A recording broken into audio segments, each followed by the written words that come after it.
Den of Thieves 2 Pantera is globe hopping through cinemas as we speak. Big Nick and Donnie are back in another game of cat and mouse, but is this movie as good as the first one, or is it yet another years later sequel that misses the mark? Well, stick around and I'll let you know my thoughts right now. Hello, everyone. Welcome back to the channel. My name is Sean Morgan, and I love movies, and I mean all movies. I know that we are in the midst of Oscars discourse right now, but a good action movie or quote unquote dad movie always goes down smooth. And I had not yet seen Den of Thieves 2 Pantera, so I made the trip to go check it out. The first Den of Thieves is pleasantly surprising in terms of quality for those who have not seen it. I'll issue a spoiler warning real quick for the twist of that first Den of Thieves movie, as it is hard to talk about the sequel without spoiling that first film's big final twist. So, spoiler warning for the first Den of Thieves. Okay.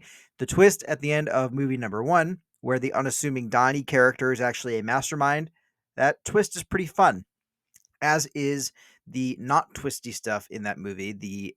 Gerard Butler's jerk persona is very watchable. The heist is a tad complicated, but it is entertaining to watch play out.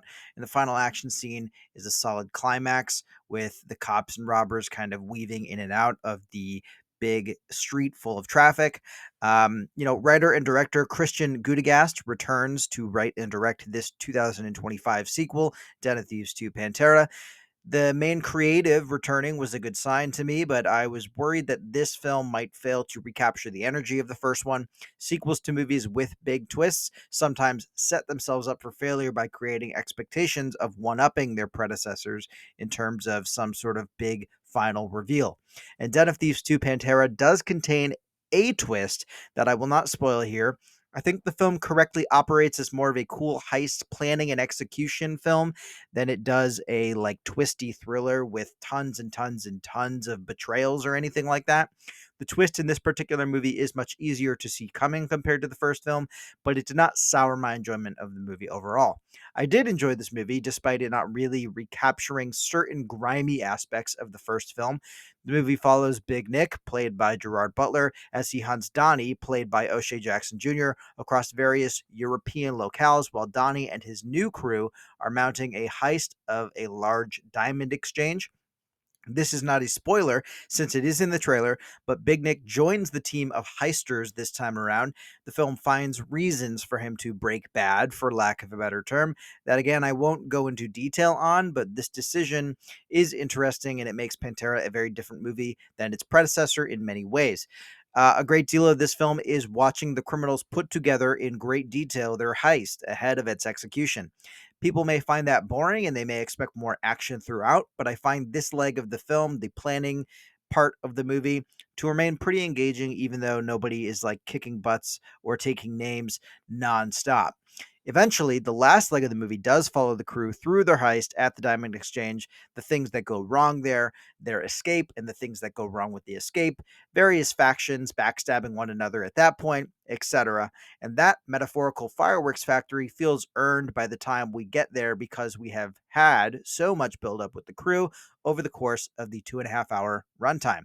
And the more I think about this movie, Den of Thieves 2, the more I come to the conclusion that Pantera is about as good as the first movie. They're simply different, but equally entertaining to me.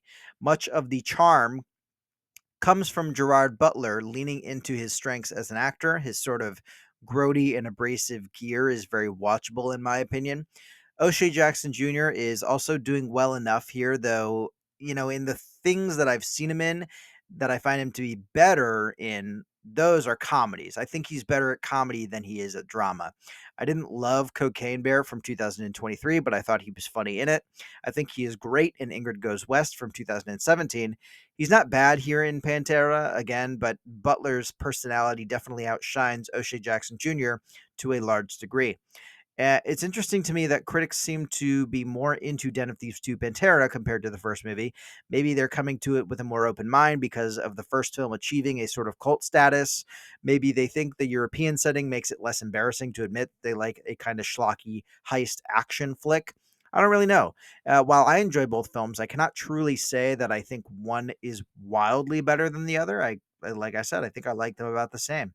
I do, however, have one major issue, and it has nothing to do with the movie itself, actually. The screening that I went to at one of my local AMCs had abysmal sound quality.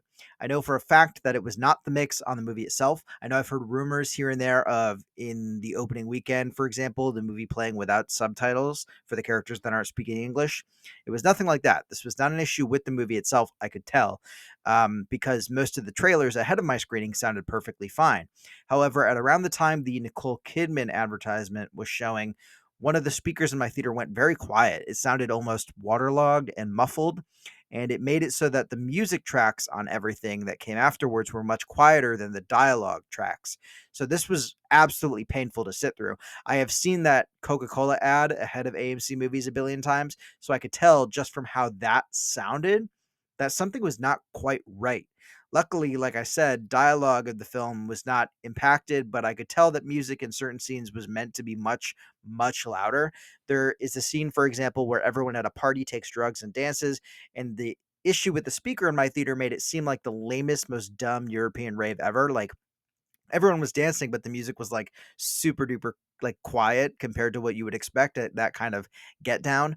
I was so bummed at that. Like, and later there is a scene at the end of the film where a certain character rides off into the sunset, and that too was incredibly quiet and just felt awkward. It's clearly supposed to be this big moment where a song blasts to take you, the audience, to the end credits, and like I could hear the song, yes, but it was so obvious that I was supposed to be kind of enveloped by the music at certain moments like this, and I just was not able to, due to the quality of the sound system in my theater.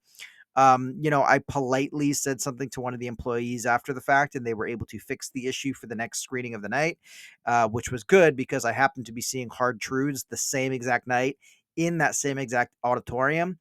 So I would have been enraged to not be able to hear that movie as optimally intended, due to the purported quality of Hard Truths. I was excited to see it because of all of the critical acclaim. I won't get into my thoughts on that particular movie, but I am glad that they had fixed the audio issue. That being said, if you experience something like this, you obviously don't just sit there and take it. But I do encourage you to be nice, be courteous to theater employees when something does go wrong. They go through a lot, and they probably don't get paid enough to deal with people yelling at them on a daily basis. And I think they probably do get people yelling at them on an almost daily basis for random reasons. So just be kind if something like that happens and you feel the need to bring it up. Um, so where would this movie, Den of Thieves 2 Pantera, rank on my scale of A-list, amazing, average, abysmal, or needs to be abolished? Den of Thieves 2 Pantera gets a solid average, by which I mean a like complimentary 3 stars if we're talking numerical value here. 3 stars can sometimes be meant in a good way and can sometimes be meant in a bad way. And this movie is exactly in the good 3-star range, in my personal opinion. So I saw this movie as part of an experiment where I see as many movies with AMC A-list as possible in one single year. I saved $10.99 on this movie ticket, and I would say that that deal is worth it. I did not see this in premium formats. I did. It was in premium formats in like Dolby, I think, but by the time I got around to it, it was not showing in premium formats. So my screening was in standard. But I would say that seeing it for $10.99, that's worth it. It's a long movie if you're considerate about getting bang for your buck in that regard. Like I said earlier, it's about 2.5 hours. I think it's technically 2 hours and 24 minutes, somewhere in that range. And honestly, I mean, despite their differences, if you liked the first movie, you'll like this one too, I think, unless, a big reason that you like the first movie is the Los Angeles setting. In that case, I think you might be sorely disappointed. But if you are going for heist, hijinks, and the personality of Big Nick, the character, I think you will get plenty of that. So, what did you think of Den of Thieves 2 Pantera? Did you see it? Let me know in the comments if you thought it lived up to the first film, or tell me your favorite heist movie of all time. I am partial to the three George Clooney Oceans movies. I like each one of those, to be honest. They're all fun in their own ways. I'm not counting Ocean's 8 in that kind of collection of ones I really, really love, just because I think that one kind of falls short in some ways, not because of the all female reboot nature, just because I just objectively don't think it's as satisfying of like a heist. But those three Oceans movies with Clooney are pretty phenomenal to me. I think they're all super solid.